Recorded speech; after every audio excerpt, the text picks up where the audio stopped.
Okay, good morning, distinguished ladies and gentlemen.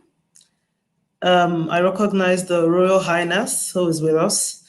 And also a very big thank you to Dr. David, who is the host of this fantastic discussion that we're having today. My name is Ujuuwa. On behalf of the head of Owando Foundation, I will be speaking to us briefly on the Owando Foundation model and our intervention supporting out-of-school children in Nigeria. I don't know if they have my, if they can put up my presentation. I know the time is limited, or can I share it from here? You can try, see if that works. Yeah, I'm doing that.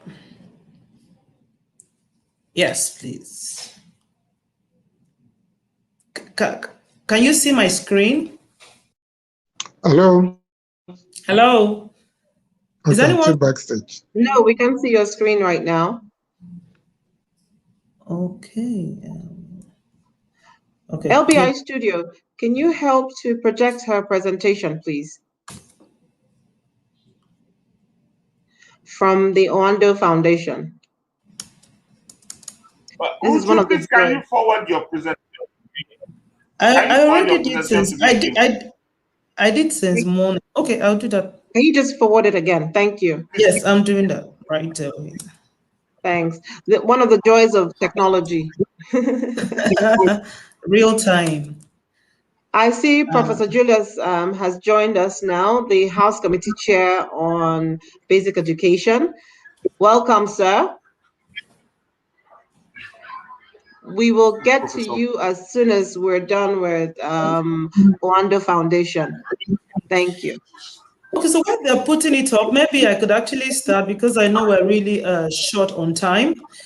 No problem. I'm supposed to do a 5 minutes presentation. So basically, in the next few minutes, I'll be talking to us about Owando Foundation, our intervention on out-of-school children, what has worked, some of the lessons that we have learned, and what we think will be taken forward from that initiative. Like I said before, my name is Ujuuwa. I am the Education Program Officer for Owando Foundation. Just briefly, I don't want to belabor all the discussions that we have had about the state of education in Nigeria, the issue of out-of-school children. The truth is that the challenge of out-of-school children in Nigeria is very dire, that sometimes you don't even want to think about it. Nigeria, with all our resources, we have over 10 million children out of school, the highest in the world. And, you know, going beyond talking about out-of-school children, we're also talking about children who are in school. What are they learning? What is the quality of our education system? Now, Owando Foundation is an independent charity that is set up by the Owando PLC, basically to support basic education in Nigeria. The PLC is very passionate about education, and that basic education is the foundation of education. And we know that this, you know, there's a saying that says education is the bedrock of every society, is the bedrock for an individual, is the bedrock for a community, and is the bedrock for the society. Education is critical. As a country, we're seeing the effect of illiteracy and ignorance. Look at what is going on with our security system. And, you know, the level of insecurity in the country is on the increase. So as a foundation, our core is focused on supporting both access to education as well as improving the quality of education within the government, you know, school system. And we do that through a program we call the Adopt a School Initiative, AASI. Now, let me check. I don't know if the presentation is up yet. I'm just running through. Okay, we do that through the Adopt a School Initiative. The Adopt a School Initiative is the foundation's signature program that has that believes in a holistic approach to addressing the issue of education And when we say holistic, because we understand that there are various components. There's so many factors that come to interplay when we're talking about increasing access or improving quality in education. And that is what this signature project has done, is look at the critical element. What are those factors that are critical to ensuring there's increased access and there's improved quality of education in the schools where we intervene, which is also, scalable, something that other people could learn, and government can replicate what we have done. And the key components of our program is, one, infrastructure. We recognize, the place of conducive environment. When we're talking about safe space education, we're talking about addressing the issue of overcrowdedness, just ensuring that there's a conducive environment for children to learn. We understand the place of teacher capacity in terms of their delivery, the pedagogy, and also, subject knowledge. And we're strengthening the capacity of teachers to ensure that, delivery of the curriculum is done in a way that children are engaged and there's actual learning taking place. Okay, we also, we're very, because we know that technology is critical in 21st century. I'm hearing a lot of noise in the background. The other component of our program is what we call this. We support participation of the community in education, which is very critical, and we build capacity of education institutions in the area of EMIS, data management, and evidence-based planning. We also provide scholarships to indigent children, because we understand that poverty is very key. It's one of the contributing factors to the out-of-school issue that we're discussing. So the foundation provides scholarship grants to indigent children to support them through their secondary school education.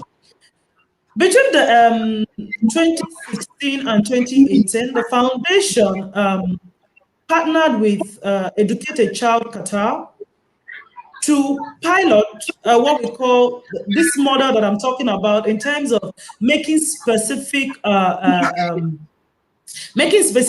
efforts to mobilize and enroll out of school children and support them to be integrated into the school system. Now, this model, in developing the strategy for out of school, we did not just, just pluck it out of the air. We developed it based on lessons from, best practices, as well as some of the things we have learned, working directly with children across our 88 schools in 23 states in Nigeria. So some of the key components, which is the meat of what I want to talk about, that the approach looked at critical things like multiple stakeholders.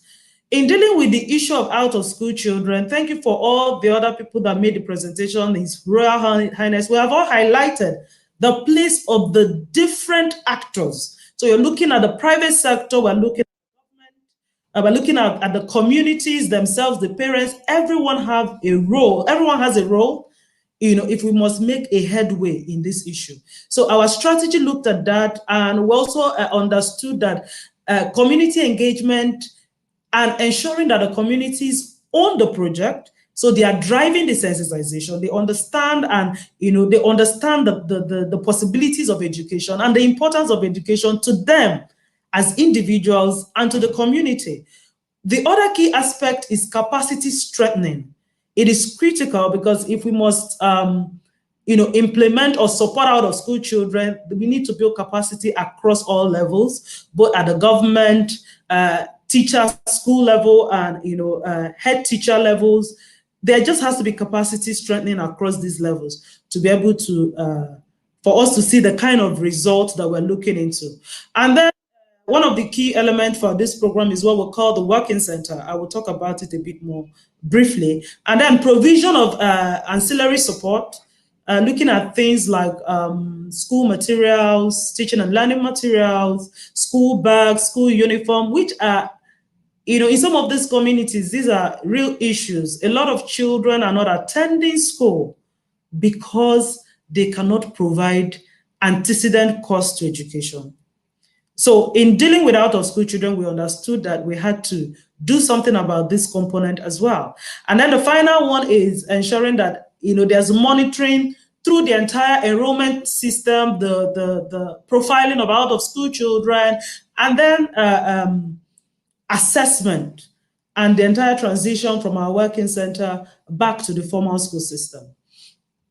So basically, Owado Foundation, in putting all of this together, like I said, we focused on driving community mobilization, creating a lot of awareness, because we understand that out-of-school children, social and religious ideologies fuel out-of-school children. A lot of social misconceptions about schooling, about why girls should go to school, for instance, and all of those. So we ensure that there's a lot of sensitization campaign within the community, and this is driven by the community themselves, by the religious leaders, by the traditional leaders. So we got everyone involved, and they bought and owned the program, and they were mobilizing out-of-school children within their community in a way that it suits each community. So it was not a one-size-fits-all program. It was communities coming up with their own strategies as it works for them. And then what we did was, because we understood that the out-of-school children, there were a number of out-of-school children who have never been to school, who lacked basic literacy and numeracy skills. And it was difficult to integrate them back to school just, by just enrolling them. So what we did was to set up what we call the working center. Now, our working center was a non-formal center, meaning that the children it was flexible. Children could come to the center with uniforms and all of those. So what the foundation did was to set up our working centers within the school system, because we thought that if the children come around the school environment, it's going to incite their excitement. They're seeing other children in school, and they will be interested to transit into the formal school. And then again, we also, working, having the out-of-school children in school also helped with, we leveraged, the school classes, we leveraged the teachers, we work with the government to assign teachers to some of these working centers. And so you see that the working center, the children were there between 10 to 12 weeks, depending. And basically what we did in the working center was have an accelerated course on literacy, basic literacy and numeracy, supporting the children to understand basic literacy so that they're able to be assigned to classes, appropriate classes after the working center tenure is over, as well as help them integrate, let the transition process be smooth, smoothing that entire process. And what we found out was that the working center, the children were excited, because it wasn't just that it was in the school, it was that their own pedagogy was a bit different. It was very engaging, because there was a capacity strengthening system for the teachers to engage the children from where they are, using plays, using a lot of teaching and learning materials to make education fun. And children were very interested. And this really helped, because by the time I'm talking about some of the early outcomes, we saw that Owado Foundation, through this project, we were able to enroll at least over 60,000 pupils who were out of school back to school within 3 years. And we saw, the community members, they were empowered, they were driving the process. Their capacity was strengthened, that even beyond the project, there was a lot of sustainability, from that, because beyond the project, we saw in some of our communities, SBMCs and community members were coming together, garnering their efforts to ensure that children who were mobilized, not just that they were mobilized, but that they stay in school beyond the project.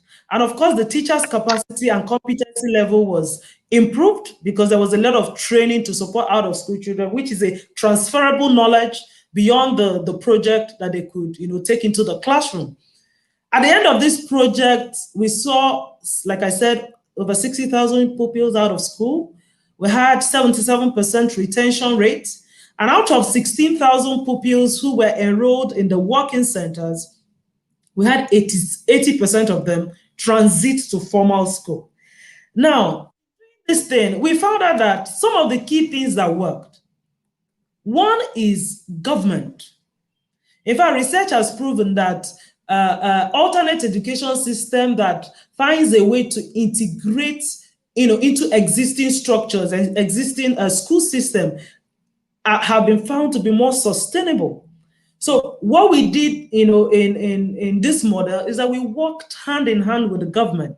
We leveraged the classrooms, the existing schools, we leveraged the teachers, and also capacity of government institutions were built to monitor beyond the delivery of the project.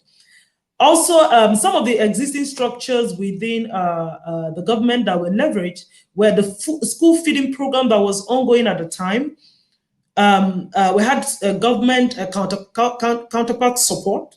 So whatever we did in the school, we got the government to commit to support whatever we're doing in the school, whether in kind, or by building another block of classroom, and that whole partnership brought the kind of success, that we saw in that program.